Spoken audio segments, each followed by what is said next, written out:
Diplomu aldıqdan sonra bir nələrsə öyrənməyə cəhd eləmirik. Deyirəm, oxumuşdum da, varımdı diplom. Nə oldu ki, heç istifadə eləyə bilmədim. Bəli. Açar verilmədi. Yəni diplomunuz yoxdur. Amma otağa girməyin tək yolu da qapı deyil ki.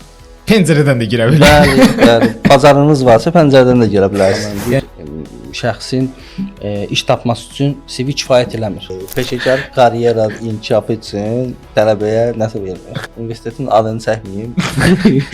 Reklam olmasın. Çünki müəllim, mən CV-də sizin adınızı qeyd edirəm. Problem yoxdur ki, dedi yox. Qeyd eləyəsən bir gün mənə zəng eləmişdi ki, sən haralara CV atırsan, mənə zənglər gəlir belə.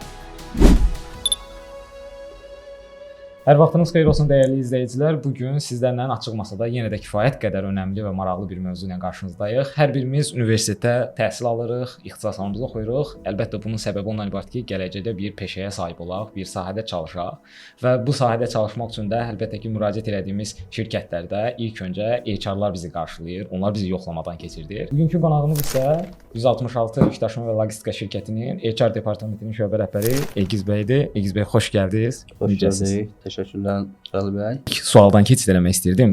Biz təhsil alırıq, təhsili bitirdirik və başlayırıq ki, şirkətlərin vakansiyalarına baxmağa və bu vakansiyalara müraciət etməyə.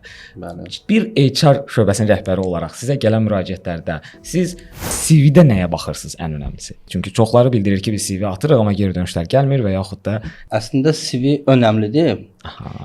İlkin vakansiyaya müraciət edən namizədin ilk şirkətə vermək istədiyi məlumatlar orada qeyd olunur. Yəni önəmli bir şeydir. Yəni CV-də nəyi axtarırsınız? Məsələn, müraciət gəldi, siz açmısınız CV-ni, ilk gözünüz nəyi axtarır orada? İlk gözüm universitetin ixtisasının müraciət olunan vakansiyaya uyğun olub-olmamağı. İkincisi keçdiyi təlimlər. Hansı kurslarda iştirak eləyib, hansı təcrübə proqramlarında iştirak edib, bu önəmlidir. Amma ən önəmlisi hansı təcrübələri hansı şirkətlərdə olubdur və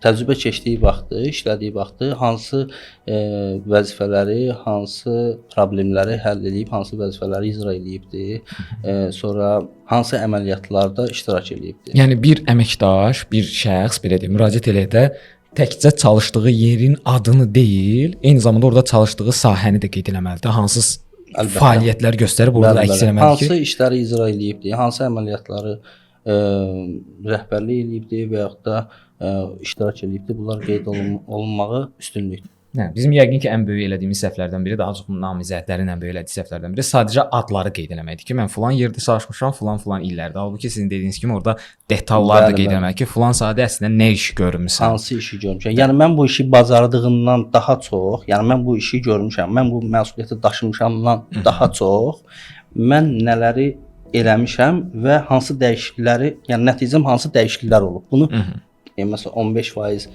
hansı dəyişiklik olub və yaxud da hansı nəticəni dəqiq qeyd eləməyi o namizədin CV-sində üstünlükdür.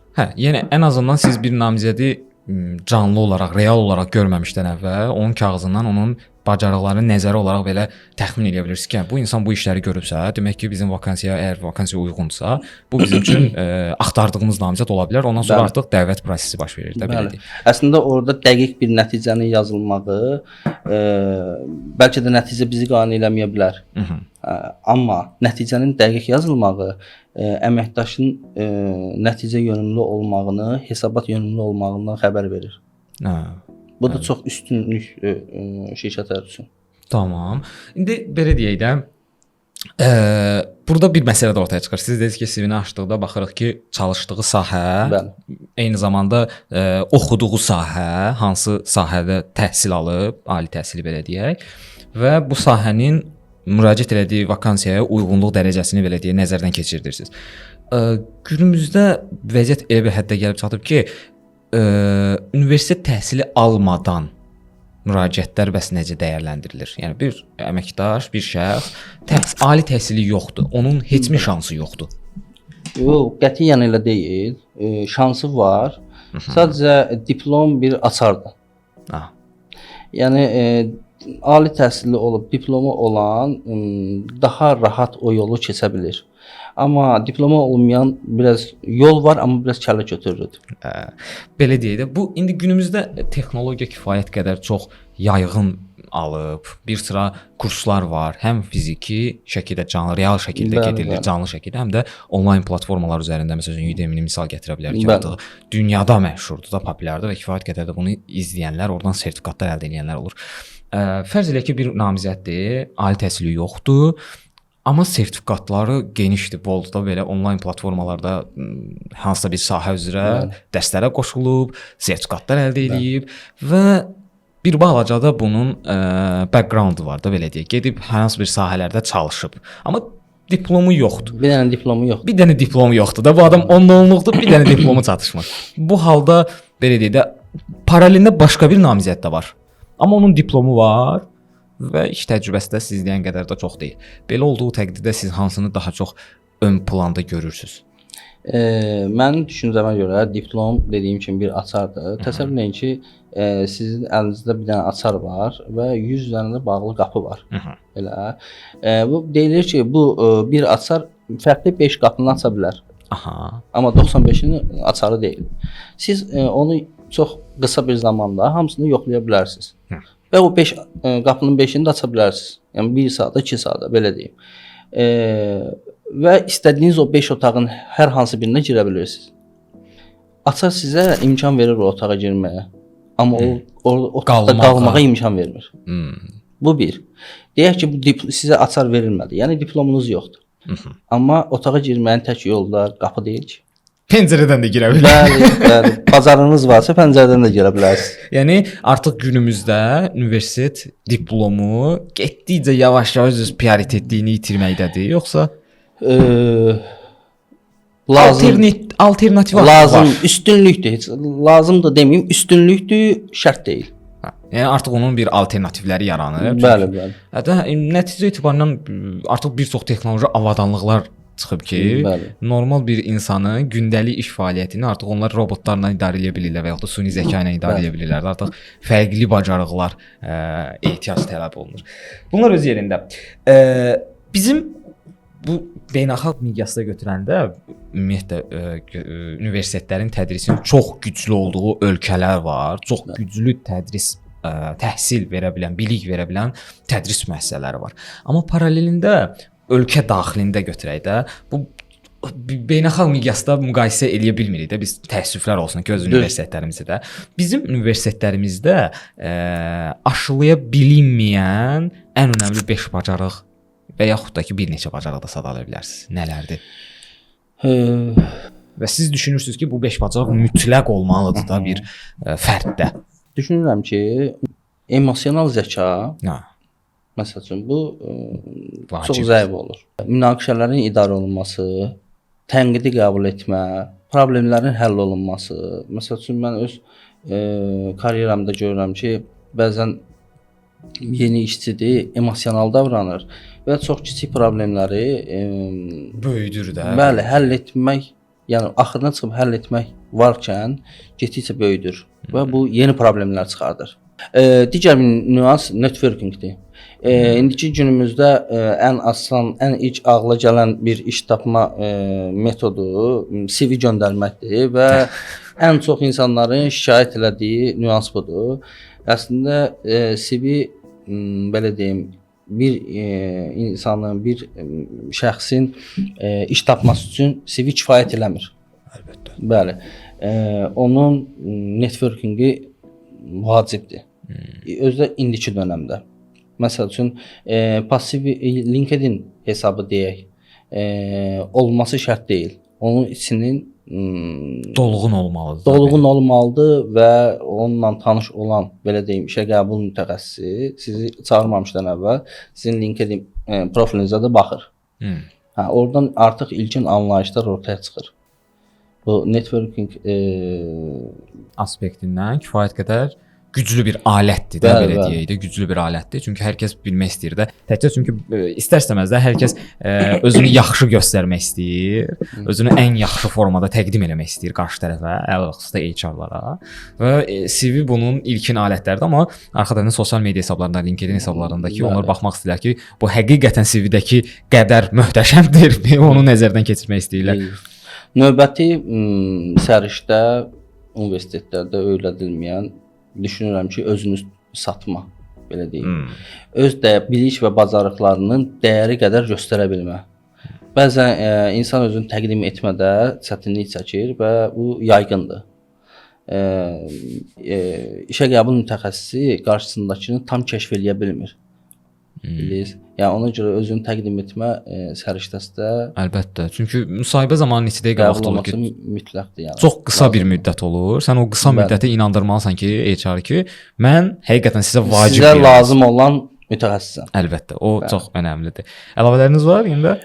Bir də düşünürəm ki, zamanın idarə edilməsi. Time management. Təkcə yeni namizədlərin yox, hətta yəni müəyyən mərhələyə çatmış şəxslərin də, yəni əməkdaşların da problemidir. Time management. Yəni vaxtı düzgün idarə etmək həqiqətən günümüzdə çox çətinliklər yaradır. Ona görə bunu üzərində işləmək lazımdır. Əlbəttə. Ələlxüsusda o proseslər olur ki, hansı ki, təkcə səndən asılı deyil. Sən o prosesin gedişatın bir hissəsini görürsən, başqa bir komanda bir hissəsini görür, hansı ki, o komanda səndən gələn data əsasında işləyir. O sən işi bitirməlisən, ötürməlisən ki, onlar başlaya bilsin. Sən gecikdirdikcə bütün çarx sanki dayanır və səni gözləyir. Burada da zamanı idarə etmək çox önəmlidir, söz ki. Biz danışdıq bu məsələlərdən öz yerində. İşə bu son vaxtlar ən çox populyarlıq qazanan və namizədlərin ən çox şikayət elədiyi, ilk universitet illərini təzə bitirən şəxslərin şikayətləndiyi ən önəmli məsələlərdən biri də odur ki, işə girmək, müraciət edirəm, geri dönüş gəlmir. Müsbət və yaxud da mənfi də bəzən olur ki, ümumiyyətlə geri dönüş gəlmir də, belə deyək. Bu proses niyə bu qədər çətindir? Yəni bunun arxa pərdəsində nə durur ki, bu qədər gecikmələr olur, bu qədər çətinliklər yaşayırlar və bu qədər şikayətlər olur? Əslində burada şirkətlərin belə deyim, maliyyə və vaxt cəhətdən təcrübəsiz əməkdaş götürmək istəməməyidir. Çünki bu maliyyə və zaman riski yaradır. İtirmək riski yaradır ki, bu təcrübəsiz şəxs verilən vəzifələrin öhdəsindən gəlməmə ehtimalı təcrübəli şəxsdən daha çoxdur. Təcrübəli şəxsə əmək haqqı 30%, 40% daha yuxarı verilə bilər və bir aya və yaxud da 2 aya komandaya adaptasiya ola bilər. Amma təcrübəsiz şəxs 3 ay, 4 aydan sonra artıq bilinir ki, bu nə vakansiyaya, yəni həmin vəzifəyə uyğun deyil, nə də öhdəliklərini tam icra edə bilmir. Gələcəkdəki gözləntiləri də artıq bu şəxsdən gözləmək çətinləşir. Əlbəttə bu yeni bir əməkdaş həm komandaya adaptasiya olmalıdır, həm təcrübəsi yoxdur deyə təcrübə qazanmalıdır. İki tərəfli burada məsələ artır. İstər-istəməz təcrübəli olan adam nə qədər də olsa, onlar qısa zamanda bir şəkildə o komandaya uyğunlaşa bilirlər, ayaq uydura bilirlər də, belə deyək. Təcrübəsiz şəxslər üçün belə bir paradoks var. Yeni işə götürənlər təcrübəli şəxs axtarır. Həmin şəxslərin də əgər ilk dəfə iş edirsə, təcrübə keçməyə yer axtarır. Ona görə bunlar qovuşa bilmirlər. Burada bir təcrübə məsələsindən bəhs elədik. Mən özüm də düzdür bu hələ ki bu platformada elan eləməmişdim, deməmişdim. Mən özüm də 166-da çalışıram. Biz bir şirkət daxilində çalışırıq və bizim özümüzün daxilində logistika akademiyası var. Hansı ki, bu təcrübəsiz şəxslər, hansı ki, təcrübə qazanmaq, təməl addımlarını atan şəxslər ən rahat bu məsələn bir vakansiyaya müraciət edirsən, orada sənə geri dönüş gəlmə ehtimalı çox azdır. Dediyiniz məsələlər ki, adaptasiya məsələsi olsun, təcrübə məsələsi olsun, amma akademiya məqsədi zaten təcrübə qazanmaq istəyənlərə bu şəraiti, bu zəmini yarada bilmək üçündür. Belə deyim, işə qəbul olmaq istəyən, təcrübəsi olmayan şəxslər, yəni yeni tələbə həyatını bitirmiş şəxslər şərt deyil ki, mütəxəssis və kiçik mütəxəssis kimi başlasınlar. Yəni karyeraya belə başlasınlar. Yəni təcrübə proqramları var. Sonra könüllülük proqramları var. Sonra özləri şəxsi layihələr ola bilər. startaplar Bəli. və s. Bəli, şəxsi layihələr ola bilər. Bu sahələrdə kiçik də olsa təcrübələr qazana bilərlər. Əməkdaş olduğum şirkətdə Logistika Akademiyası layihəsi var. Artıq 2019-cu ildən 2019 bəli, 2019-cu ildən etibarən davam eləyir. Təsəvvür edin ki, sonuncu dəfə 2025-ci ildə bu layihə 3 aylıqdır və 3 ay ərzində hər şöbəyə namizədin ilkin bacarıqlarına və potensialına görə şöbələrə təyin olunurlar. Həm də əsas da birinci öz istəkləri təbii ki. Və bu şeylər nəzərə alınıb şöbələrə təyin olunurlar. 2 nəfər, 3 nəfər hər şöbəyə əməkdaş təyin oluna bilər. Və 3 aydan sonra, layihə bitdikdən sonra onların 3 ay ərzində potensialları belə deyim, yoxlanılır. Yəni 3 ay qısa bir zaman dilimidir. Orada böyük bir performans gözləmək düzgün olmaz. Sadəcə həmin əməkdaşlar kəşf olunur. Artıq 3 ay ərzində 3 aylıq prosesi keçən şəxslər üzrə şirkət qərar verir ki, hansı gənci belə deyim, üzərinə zaman və maliyyə sərmayəsi qoymaq olar. 3 aydan sonra qalıb işləyənlər də olur, yolumuza ayırdıqlarımız da olur. Bizim təcrübə proqramımızı bitirdikdən sonra başqa şirkətlərdə işə qəbul olanlar da olur. Yəni aktiv bir, hər kəs üçün xeyirli bir layihədir. Əlbəttə ki, həm 3 ay müddətə təcrübə qazanırsan, həm də şirkət görür ki, sənin potensialın nə dərəcədir. Əlbəttə ki, orada da sən qazanacağın olur. Burada bir məsələni də toxunmaq istəyirdim. Bu universitetə hər kəs qəbul olmaq istəyir də, belə deyək. Hər kəs deyəndə çoxu qəbul olmaq istəyir ki, gələcəkdə bir peşə sahibi olsun, bir ixtisas sahibi olsun ki, həyat fəaliyyətini davam elətdirə bilsin. Əlbəttə burada sevgi amili də rol oynayır ki, hansı sahəni sevirsənsə, o sahəyə üz tutmalısan da, belə deyək.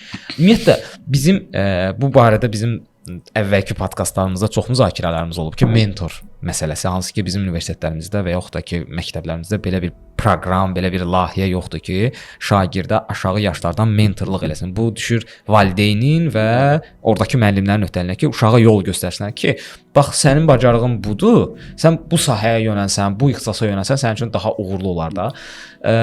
Biz buna başlayırıq universitetin son illərində. 3-cü, 4-cü artıq universitet bitən dönəmlərdə başlayır ki, həm artıq universitet bitdi, təhsil bitdi, mən artıq başlamalıyam iş həyatına qədəm qoymağa və burada çox-çox çətinliklərlə qarşılaşırlar. Bəli, mən özüm də o çətinlikləri yaşamışam. Çətinliklər. Məsələn, bir çox adamlar olur ki, bir sahəyə yönəlirlər, bir müddət çalışırlar, sonra görürlər ki, bura mən buralıq deyiləmmiş. Mən fərqli bir sahəyə marağım varmış. Kəşf edirlər sonradan. Ümumiyyətlə bu planlamanın hazırlanması, bu xəritənin qoyulması hansı dövrdən başlanmalıdır? Düşünürəm ki, universitetin ilk illərindən, bəzən deyilir ki, universitetin ilk illərindən və yaxud da universitet bitən kimi karyera planlaması qurulmalıdır. Əslində mən belə düşünmürəm. Çünki bir sahəyə kənardan baxmaqla içində olmaq tamam fərqlidir. Əlbəttə. Yəni kənardan baxanda bu insan üçün həvəsli görsənə bilər. Amma içində olanda artıq o insan ömrünün sonuna qədər o işi görəcəksə, karyerası bu yöndədirsə, o özünü orada xoşbəxt hiss edə bilirmi? Bu əsas nüansdır.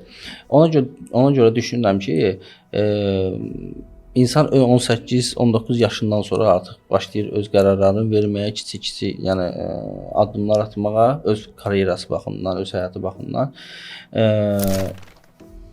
18-25 yaş arası sahə test eləməlidir deyə düşünürəm. Bu logistika deyirəm. Bu təcrübə akademiyaları, proqramları vasitələrindən gedib müxtəlif yerlərdə özünü yoxlasın. Bəli, sahə test eləməlidir. Və ya da kurslara qoşulsun. Bundan sonra ömrümün sonuna qədər hansı işi görəcəm və ya mən hansı işi gördükdə, hansı problemi həll etdikdə, hansı işi gördükdə mən özümü xoşbəxt hiss edirəm. Bunu tapmalıdır.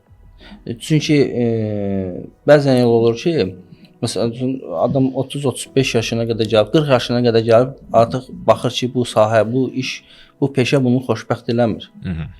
40 yaşından sonra peşman olmağa gücü də çatmır. Təsəvvür edə bilirsiniz? Yəni bunu eləyə bilənlər var, amma çox nadir. 40 yaşında peşə dəyişmək çox nadir olur. Amma bundan sonra o hətta özünə etiraf da eləyə bilmir o peşmançılığını və axıra qədər də davam edir və xoşbəxt hiss eləmir özünü. İnsan da öz peşəsində, işində özünü xoşbəxt hiss eləyə bilmirsə, yəni çox yüksələ bilmir. Yüksəlməkdən amma çox da faydalı ola bilmir. Faydalı da ola bilmir, yenilik eləyə bilmir. Əlbəttə. Çünki onun marağı artıq bitib. Bəli. 9-6 rejimi kimi belə standart bir rejim. O günə başlayanda deyir ki, haçan bitirərəm. Bitirəndə də deyir ki, bu gün yekunlaşdırdım və rahat gedə bilərəm. Bunlar öz yerində. Bir dənə indi ağlıma gəldi o sualı vermək. Birdən ağlıma gəldi ki, bizim universitetlərdə sırf bakalavr səviyyəsi, təhsil səviyyəsi üzrə belə deyək, sırf HR-la bağlı bir ixtisas yoxdur, yoxsa mən bildiyim qədərilə yoxdur. Sırf HR adı ilə insan resursları idarə olunması. Magistr təhsil pilləsi üzrə var, amma bunun birinci etabı bakalavr gəlir də. Bakalavrdan sonra ikinci etaba təhsilini davam etmək. Bir HR olmaq üçün nə etmək lazımdır ümumiyyətlə? İndiki dövrdə belə deyim, Azərbaycan reallığında HR olmaqdan ötəri baza bilgiləri lazım olan, məsəl üçün beynəlxalq münasibətlərdir, qanunvericilikdir, yəni hüquq sahəsidir, sonra iqtisadiyyat sahəsidir. Yəni bu sahələrdə ilk ali təhsili alıb, magistr təhsilini dəyişmək olar. Magistr təhsilində daha netləşdirib, insan resurslarının idarə olunması sahəsindən keçə bilərəm. İndi yəqin ki, siz bunu daha çox görürsüz şirkətə gələn vakansiyalarda, CV-lərdə, müraciətlərdə belə deyək də. Son dövrlərdə də bu artıq bunu neçənci dəfədir bu podkastda deyirəm, texnologiyanın bu qədər inkişaf eləməsi bir çox sahələrə öz təsirini göstərir. Bir sıra peşələr artıq bir sıra mütəxəssislər də proqnozlaşdırır ki, artıq yavaş-yavaş onlar illər keçdikcə öz prioritetliyini itirməkdədir. Onun əvəzinə yeni sahələr, yeni ixtisaslar açılır da belə deyək. Günümüzün şagirdlərinə, tələbələrinə hansı sahəyə yönəlməyi daha üstün tövsiyə eləyərsiniz ki, onlar gələcək vəd eləyirlər. Onlar işsiz qalmayacaqlar bu texnoloji çağda. Mən düşünürəm ki, bu hadisə bir dəfə olubdur. Nə vaxt? Sənaye inqilabı baş verəndə. Maşınlar artıq maşınlar tərəfindən istehsal olunanda. İnsanlar maşınlara keçəndə, maşınlardan əvvəl at faytonla nəqliyyat vasitəsi at fayton olub da. İnsanlar maşınlara keçəndə belə düşündülər ki, məsələn, faytonçu işsiz qalacaq. Sonra dəmirçi işsiz qalacaq, fayton düzəldənlər bu işsizlik yaradacaqdı əslində maşınlar. Amma gedişat elə olmadı. Gedişat daha çox insan əməyinə, insan zehninə ehtiyac yaratdı.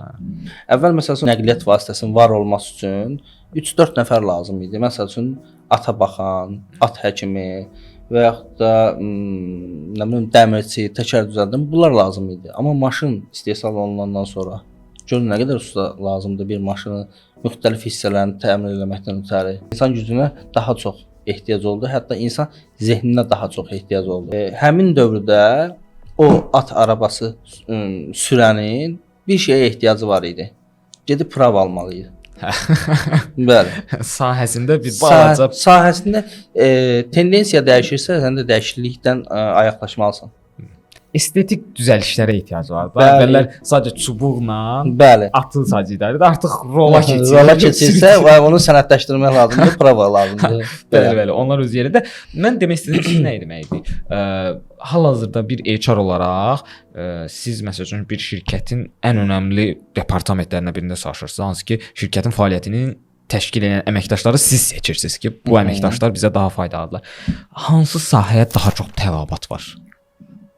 Məsələn, IT-yə mi daha çox tələbat var, dizaynerə mi daha çox tələbat var, daha çox hansı mühasibə mi daha çox tələbat var, hansı daha uzun ömürlüdür günümüzdə? Söhbət bu şirkətin funksiyasından çox asılıdır. Məsələn, bizim şirkət logistika şirkətidir. Logistika şirkətində indiki dövrdə analitik sahələrə daha çox ehtiyac var. Məsələn, HR analitik, maliyyə analitiki, data analitiki. Bir HR olaraq günümüzdəki məzunların, universitet bitirən yeni məzunlarda ən çox boşluq gördüyünüz hansı sahələr, hansı tərəfləridir belə deyək ki, hansı ki onlar bunu daha gücləndirsələr, daha yaxşı yerlərdə çalışa bilərlər. Nə olmaq istəyirəm daha çox fikirləşirlər. Aha. Nədən zövq alıram deyə fikirləşənlər daha çox azdır da belə deyim. Maddiyyata daha çox önəm verirlər də bir sözlə ki, Təkcə günümüzdə maddiyyat hansısa deməyim, status məsələsi də olsun. olar. Məsələn, vəzifənin statusu. Belə deyim. Buna daha çox önəm verirlər. Ofisdə olum, nə bilim, səhər kofemi götürüm, şəkil paylaşım. Buna, yəni arxa planda artıq bundan ötəri nə qədər zəhmət çəkəcək, bunu hesablamırlar. Və yaxud da yolda olan problemlər, maneələr, onlar onu düşünmür də belə deyim. Görüntüyə önəm veririk. Bəli, çox gənclərdə görürəm onu. Belə deyim, söhbət əsnasında, müsahibələrdə, hətta belə bir hadisə baş vermişdi. İlk dəfədir ki, bu 6 illik HR fəaliyyətimdə, 2 rəhbərlik fəaliyyətimdə cəmi bir nəfərdən mən belə deyim, yolumu ayırmalı olmuşam. Bunun da səbəbi nədir? Şəxs xanım idi. Eyni zamanda 2 təcrübəsi götürmüşük. İkisi mütəxəssis olaraq götürmüşdük. İnzibati sahədə təcrübəsi var idi, amma HR sahəsində yox idi. Sadəcə potensial da yaxşı idi. Bilik bacarıqları da normal idi. Sadəcə bir dənə hadisə baş verdi. Mən dəfələrlə deyirdim ki, sən işlərində operativlik azdır və bunun da səbəbi sən özün təlim inkişafına heç fikir vermirsən. Yəni bu sahədə özünü inkişaf elətdirməlisən. Artıq sənin öhdəliklərin artır və bu vəzifələri icra etməkdə çətinlik çəkirsən və yanlışlara da yol verirsən. Və özünə də məsləhət bildiyim kurslar oldu, xüsusilə də Excel-dən. Çünki hesabat tərəfində işləyirdi, data yığırdı. İmkanı belə deyim, səbəb kimi göstərdi. Maddi səbəblərə görə gedə bilmədi. Mən də rəhbərlikdən xahiş elədim və dəstək olaq. Müəyyən bir qismi, amma mən özüm təklif elədim ki, müəyyən bir qismini qarşılayaq. Hamısını qarşılasaq rahatlıqdan, yəni tam məsuliyyəti yanaşmayacaq belə deyim. Artıq o əməkdaş ona da razı olmayanda bu belə deyim, düşdü mən radarıma. Ki yəni sən bundan niyə razı olmayasan da, yəni bu imkandan niyə yararlanmayasan? Və müəyyən müddətdə mən özüm təşviq eləyirdim ki, məsəl üçün YouTube-da kursların adını çəkmiyorlar. Çəkin. YouTube-da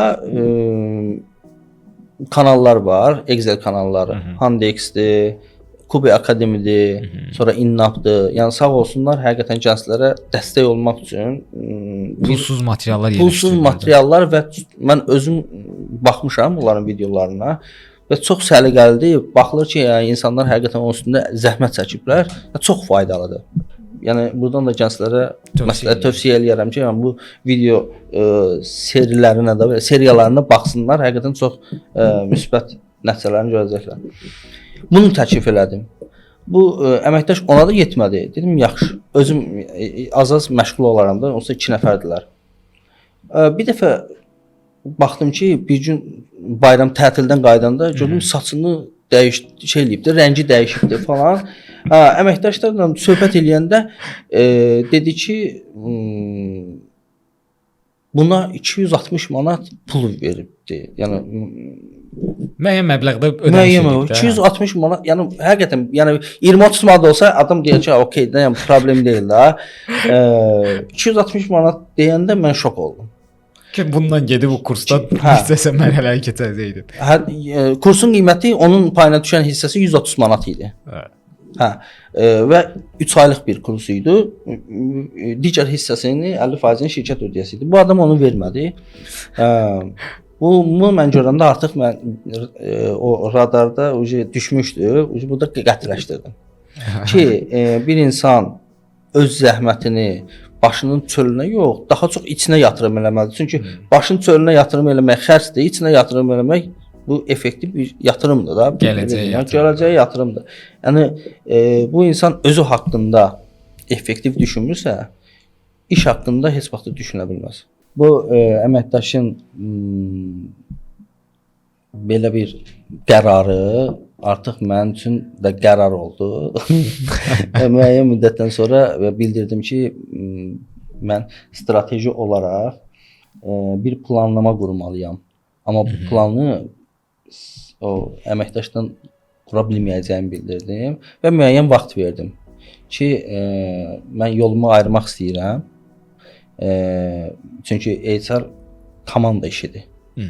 Və sənin üzərinə düşən bir öhdəlik var. Sən bu öhdəlikləri icra eləmədiyin kimi eləməkdə niyyətin yoxdur da. Yəni çünki günümüz elədir ki, informasiya texnologiyaları dəyişir, ümumiyyətcə qanunvericilik dəyişir, proseslər dəyişir. Daha operativlik üçün, daha effektivlik üçün tez-tez dəyişikliklər olur. Sən yenini, yəni carini öyrənməkdə çətinlik çəkirsən. Yeniyə adaptasiya olub özünü inkişaf etdirməyin çatmayacaq da, belə deyim. Əlbəttə. Ona görə biz yolumuzu ayırmalı olacağıq və müəyyən də vaxt verdim. Başqa bir iş tapıb komandadan ayrıldı. Və yeganə bir nəfər olubdu. Bu günədək bir nəfər olub da belə də peşəkar karyeranızda. Bu həqiqətən önəmlidir. Çünki bir çoxları iş tapandan sonra bir balaca o dayanır, şəxsi inkişafını artıq dayandırır. Deyir ki, artıq mənim müəyyən bir işim var. Bu iş A nöqtəsindən başlayır, B nöqtəsində yekunlaşır gün ərzində. Mən bunları eləməyim kifayətdir. Halbuki onlar düşünməlidirlər ki, həm o A nöqtəsindən B nöqtəsinə qədər ki, proses illərcə dəyişə bilir, nəyəsə belə deyək, yön ayıra bilir və yaxud da ki, sən bütün ömrünü burada olmayacaqsan da, başqa yerlərdə də çalışma ehtimalın var. Bəlkə başqa yerdən sənə bir təklif gəlmə ehtimal olacaq. Sən özünü də inkişaf etdirməlisən, peşəkarlaşdırmalısan, daha yaxşı olmağa cəhd etməlisən. Əlbəttə ki, burada sizin dediyiniz məqamlar önəmlidir ki, sən günümüzə də ayaq uydurmalısan, eyni zamanda gələcəyin gedişatına da özünü hazırlamalısan ki, nəsə olduqda ani reaksiya verə biləsən, uyğunlaşa biləsən. Məsəl üçün heç kim düşünməzdi ki, günümüzdə artıq süni intellektlər bu səviyyəyə qədər gəlib çıxa bilər. Bir sıra işləri artıq öz öhdəliyinə götürə bilər və yaxud da ki, heç kim düşünə bilməzdi ki, pandemiya olacaq. Məsələn, bir sıra fiziki işlə çalışanlar pandemiya dövründə evindən çıxa bilmirdilər də, belə deyək də. Sən özü düzdür, bu pandemiya doğru bir bəlkə də nümunə deyil, çünki o force majeure bir hal idi. Heç kim onu gözləyə bilməzdi. Amma texnologiya çağında artıq hər şey həddindən artıq çox sürətlə dəyişir. Amma bəzilər üçün pandemiya dediyimiz o illər bəzilər üçün fürsət oldu. Onsuz da hər kriz bir fürsətdir. Şəkil dəyişdirməyi bacaranlar, vizyonunu dəyişdirməyi bacaranlar, yəni uğurlu çıxdı. Digərləri uğursuz. Elə məhz oradan gəldi o əsl yaxşı peşəkarlıq nümunəsi odur ki, o krizi fürsətə çevirməyi bacarmaqda ən böyük qazanc eləməz odur da, belə deyək də. Bunlar öz yerində. Bunlar kifayət qədər önəmlidir. Hər bir şəxs kimliyindən asılı olmayaraq özünü inkişaf etdirməyə çalışmalıdır. Yəni sadəcə sən universitet bitirmisən, bir diplom almısan, bununla bitdi deyil də. Bir çoxları məsələn şey eləncədir. Universitet bitir, sonra gedir iş tapmağa tapa bilmir və ya da iş tapmağı çətinləşir. Sizin dediyiniz o az əvvəl CV-dəki qeyd olunan məlumatlar olsun, o bilik bacarıqlarla, arxa fonunun güclü olmalıdır. Təkcə bir diplom sizin dediyiniz kimi o sadəcə bir açar rolu oynayır da, içəri girməyə, qapını döymək üçün sənə bir cürət verir ki, gedib o diplomdan qapını döyürsən də, amma qapı üstü açılanda o içəri girmək cəhdi ki, o artıq qalır sənin digər bacarıqlarının önəmliyinə. Hətta içəridə qalmaq. İçəridə qalmaq da əlbəttə ki, bu sən özünü inkişaf etdirməlisən. Bizim ən böyük səhvimiz elə bəs ki də burdan başlayır ki, biz bir çoxları diplomu alır, müraciətlər eləyir, qapını döyür, açırlar qapını onun üzünə, amma içəri dəvət eləmirlər və yaxud da dəvət edilən içəridə qala bilmir. Biz burada artıq sonlanırıq. Diplomu aldıqdan sonra bir nələrsə öyrənməyə cəhd eləmirik. Deyirəm, oxumuşdum da, varımdı diplom. Nə oldu ki, heç istifadə edə bilmədim. Burada sizin dediyiniz meyarlar önəmli olur. Amma bir digər tərəfdən də baxanda, sizin fikrinizdə günümüzdə ölkə daxilində olan universitetlərdə və yaxud da məktəblərdəki tədris real iş mühitinə uyğundurmu? Yəni orada verilən bilik, bacarıq real iş mühiti üçün eyni səviyyədədirmi, yəni? Mən universitetlərin belə deyim, hazırki təhsilinlə tanış deyiləm, yəni fikir bildirəcək qədər Neçənci il məzunsunuz? tanış deyiləm, 2009-2010. Amma bizim universitet yəni əmin edə bilərəm ki, hələ də elədir. Yəni peşəkar karyera inkişafı üçün tələbəyə nəsə vermir. O qalır tələbənin öz öhdəliyində də. Universitetin adını çəkməyim. Reklam olmasın. Reklam olmasın. Bundan sonra mənə deyirsiniz, mən bəlkə də demisiniz, xatırlamıram, unutmuşam ola bilər. O çıxanda mənə deyirsiniz, mən ağlı gəldi ki, bəlkə bizdən sonradan soruşarlar, onlar tövsiyə eləmiyorum. Həyat təcrübəsini mən universitetdən daha çox əsgərlikdə öyrənmişəm. Bir çoxları, hə. Bəli. Çətin dövrlər. Qərar vermə, problem həll etmə, davranış qaydaları, belə deyim, yəni problem əsnasında davranış qaydaları. Zamanın idarə olunması. Əgüz bəy, hansı sahə üzrə oxumusunuz? Universitetdə hansı ixtisas oxumusunuz? Beynəlxalq münasibətlər. Beynəlxalq münasibətlər. Qayıtsaydınız 2009-da diz məzun olmuşam da. Bəli. Onda 2005-də. Yox, 2009, 2013, 2013-cü ildə. 2009-da təzədən qayıtsaydınız. Bəli. Yenə də bir beynəlxalq münasibətlər ixtisasını seçərdiniz. Qətiyyən. Artıq bilirəm, universiteti 100% o universiteti seçməyəcəydiniz, başqa universiteti seçəcəydiniz. Prosta o ixtisas məsələsi. Yenə də beynəlxalq münasibətlər seçəcəksiniz. Yox. Mən riyaziyyatçı olmaq istəyərdim. Riyaziyyat sahəsinə. Riyaziyyat elmlərinə, yəni riyaziyyat harda olsa mən oradayam. Bəs niyə görə beynəlxalq münasibətlər? Belə deyim. Bəlkə də bu videoya baxan bir abituriyent sizin bu belə deyək də o vaxtki seçiminizdən indiki düşüncənizin fərqini görüb, o da bəlkə özü nəsə dəyişə bilər.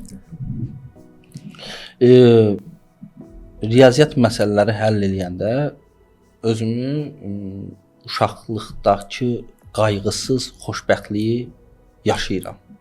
Ha. Yəni qayıtsaydım riyaziyyatçı olaraq indiki işimdən xoşbəxtəmmi? Bəli, xoşbəxtəm. Və bəlkə də məni uğurlu eləyən səbəblərdən biri də operativləşdirmək, təkmilləşdirmək, avtomatlaşdırmaq, istəyi, arzusu. Məsələn, mən hər hansı bir layihəni bitirəndə özümü çox xoşbəxt hiss edirəm. Məsələn, bugünkü günü şirkətin sistem quruculuğu yenilənməsi gedir və o sistem quruculuğu layihəsində iştirak edənlərdən biri də mənəm və o layihənin bir qolu məndədir. Və həmin qolda riyazi hesablamalardandır, data analizidir. Yəni riyaziyyatın olduğu hər şeydə siz xoşbəxt hiss edirsiniz. Hər hansı bir problem həll olunan vaxtı və onun nəticəsi ortaya çıxanda insanın içində elə bir insanın ruhu xoşbəxt olur ki, bunu mən bacardım. Sir deyilsə əgər beynəlxalq münasibətdə o zaman necə oldu ki, siz beynəlxalq münasibəti seçməli oldunuz? Necə oldu ki, beynəlxalq münasibətləri seçməli oldum? Şəxsi və ya da sirri deyilsə. Yox, heç bir sirri yoxdur. Yəni normal Azərbaycanlı gənclərin başına gələ biləcək hadisələrdəndir. Kəndimizdə məndən 2 sinif yuxarıda hüquqa daxil olmuş 2 nəfər var idi. Aha. Məndən 1 sinif böyük, o beynəlxalq münasibətlərə daxil oldu. Atam da həmişə deyir ki, kaş ki sən də hüquqa daxil olsan, beynəlxalq münasibətlərə daxil olsan. Mənim atam ali təhsilli deyil. Sadəcə onun elə deməyinə səbəb o valideynlərinin keçirdiyi qürur hissindən, xoşbəxtlikdən o da yaşamaq istəyirdi. Başqa bir hüquq və beynəlxalq münasibətlər nümunəsi var idi onun düşüncəsində və dövlət hesabına pulsuz olmağı. Sadəcə mən atamı belə deyim də xoşbəxt eləməkdən ötəri o sahəni seçdim ki, adam bilirəm ki, bundan artıq məndən gözlədiyi o ehtiyacı alacaq. Artıq universitetdən sonra məndən əl çəkəcək də. Yəni. Sən orada səfir olmalısan, istəməyəcək, bilirəm. Sadəcə universitetdə beynəlxalq münasibət. Mənim oğlum beynəlxalq münasibətlərdə oxuyur və yaxud da hüquqda oxuyur. Bu sözü desin. Universitet qutarandan sonra yəni məndən əl çəksin. Mən öz peşəmi sonradan seçərəm. Yəni davam etmək istədiyim sahə üzrə gedərəm. Və belə oldu. Mən dövlət hesabına, atam istədiyi üçün dövlət hesabına beynəlxalq münasibətləri oxudum və vəsə bitdi. Günümüzdə də əslində eləncədir, sözün açığı. Bir çox valideynlər uşaqlarını öz üzərinin istədiyi sahəyə yönlənməsini daha çox istəyirlər. Bu nə dərəcədə sizin? Əslində mən özüm üçün deyirəm, mən valideynlərə qarşı həssasam. İndi soruşsalar ki, peşmansanmı? Deyirəm qətiyyən. Yenə qayıtsaydım, yenə də riyaziyyatı istəsəydim, yenə də atam desəydi ki, beynəlxalq münasibətlər olsun, pulsuz olsun, dövlət universiteti olsun, sırf onu xoşbəxt eləməkdən ötürü yenə də seçərdim. Siz o vaxt cəhd eləmişdinizmi? Riyaziyyat sevgi zatınızı göstərərək riyaziyyata yönəlim qoy. Yox, o düşüncədə olmamışdım. Yəni, onu istəyir. Bundan xoşbəxt olacaqsa bunu verəcəm ona. Yəni başqa bir pəncərə görmürdü. Yəni belə həmin vaxtı mənim nə karyera planlamaq kimi bir düşüncəm var idi, nə gələcəyə dair bu sahədə uğur qazanaram. O düşüncə yox idi. Sadəcə riyazi məsələləri həll edəndə özümü çox xoşbəxt hiss edirdim. Amma qarşı tərəfdə də belə bir istək var idi. İkisindən birini seçməli idim. Mən onu seçdim. Yəni indi də peşman deyiləm. Qayıtsam da yenə eyni şeyi seçərdim. Eyni situasiya olsa eyni şeyi seçərdim. Eyni situasiya olsa yenə eyni qərarı verərdim, yəni problem deyil. Maraqlı hekayədir həqiqətən. İlgiz bəy, şagirdlərə bizim kütləmiz hal-hazırda əksəriyyəti hələ universitetə hazırlıq dönəmindən keçən kütlədir, abituriyentlərdir. Eyni zamanda bizim tələbələr də izləyə bilər, hansı ki universitetdə hal-hazırda təhsil alırlar. Onlara ümumi şəkildə desək, tövsiyələrinizi verə bilərsiniz. Birinci tövsiyəm bu olar ki, sizin yanınızda deyirlər ki, ay dayı, ay pul. Bunu yaddan çıxardın. Artıq dövrümüzün biznes həyatı, HR dilindən desək, işə götürənlər artıq bu nüanslara fikir vermir. Çünki işə götürənlər problem həll edən, üzərinə qoyulan səlahiyyətləri vaxtında dəqiq yerinə yetirən və şirkətin, belə deyim, biznesin fəaliyyətinə müsbət təsir edən əməkdaş lazımdır. İkinci, tələbəykən networking bağlarımızı, yəni əlaqələrimizi inkişaf elətdirməliyik. Niyə? Çünki işçi ehtiyacı təyin olunanda hələ heç vakansiya elan edilməyib. HR ilk elədiyi əlaqələrini işə salmaqdır. Yəni bazarın 70% işçi ehtiyacı, yəni şəxsi əlaqələrlə, gizli işçi bazarı, belə deyim. Çünki mən həqiqətən özüm də çox qarşılaşmışam belə məsələlərlə. Kimlənsə görüşürsən, bu ola bilər şəxsi həyatında olsun, ola bilər iş həyatında olsun. Görüşdüyün adamlar olur və daimi olaraq onlarla işləməyə başlayırsan, o adam görür ki, sən həqiqətən bacarıqlı adamsan. Həvəslisən, potensialın var və onlar öz şirkətlərində, öz çalışdığı sahədə fərqi yoxdur. Bir boş yer olanda, işçi ehtimalı olanda ilk ağlına gələnlərdən olursan. Bəli. İndiki dövrümüzdə əvvəllər məsələn tapşırıqdan həll olan işlər artıq o şey demək olar ki, yoxdur. Amma referans var. Bunların fərqi odur ki, belə deyim, hansısa bir vəzifəli və yaxud da səlahiyyətli bir şəxs, məsələn, istər şirkətdə olsun, istər digər məsələn qurumdan olsun, tapşırıq verəndə ki, məsələn, filankəsi işə götür. O tapşırıq verən adam öz statusuna güvənib o sözü deyir. O namizədin yox. Amma referansda olanda, o tanınan bir şəxs kiməsə referans olanda bir yerdə işlədiyi üçün namizədin bacarığına güvənib referans edir. Bildiniz? Yəni referans keçərlidir. Mən düşünürəm ki, də müsbətdir. Əlbəttə. Hə. Mən yadıma gəlir ki, mən universiteti bitirəndən sonra hələ yeni illərdir bizim prorektor var idi universitetimizdə. Sosial işlər üzrə prorektordur. Mən referans olaraq prorektorumuzun nömrəsini qoymuşdum. Mənim müəllimim olubdu. Müəllimim demişdim ki, müəllim, mən CV-də sizin adınızı qeyd edirəm. Problem yoxdur ki, dedi, yox, qeyd eləyəsən. Bir gün mənə zəng eləmişdi ki, sən haralara CV atırsan, mənə zənglər gəlir belə. O olurdu. Çünki görürdülər ki, açırlar CV-ni, görürlər ki, bu referans olaraq filan universitetin prorektorunu qoyub da. Yəni prorektor özü də həmin dövrlərdə mənim adını qeyd elədiyim müəllim həm də Təhsil Nazirliyində də çalışırdı da. Güclü status olaraq yaxşı bir status idi. Ən azından CV üçün çox yaxşı idi da, universitet təzə bitirən bir adamın CV-si üçün. Bu çox önəmlidir həqiqətən ki, əlbəttə referans yazacağın adam da xüsusi əhəmiyyət kəsb edir də, belə deyək. Tanınan adam olduqda, xüsusi bəzi yerlərdə çalışan adamlar olanda o HR-ın gözündə də ilk dəyən şeylərdən biri ki, aha, bu adama bu referans durursa, demək ki, həqiqətən bu işi bilə biləcək adamdır da, belə deyək bu. Çox sağ olun İlgiz bəy. gəldiyiniz üçün, dəvətimizi qəbul etdiyiniz üçün Mən təşəkkür edirəm. Bizim kanal hələ çox belə izlənməsi yüksək deyil. Buna rəğmən belə gəlib vaxt ayırdığınız üçün minnətdaram. Təşəkkür edirəm. Ümid edirəm ki, qarşıdakı zamanlarda daha çox izləyicimiz olan vaxtlarda sizi bir də dəvət edərik. O vaxtda gələrsiniz. Dəyərli izləyicilər, bu gün Açıq Masanın növbəti buraxılışını izlədiniz. Növbəti verilişlərdə görüşmək ümidi ilə sağlıqla qalın.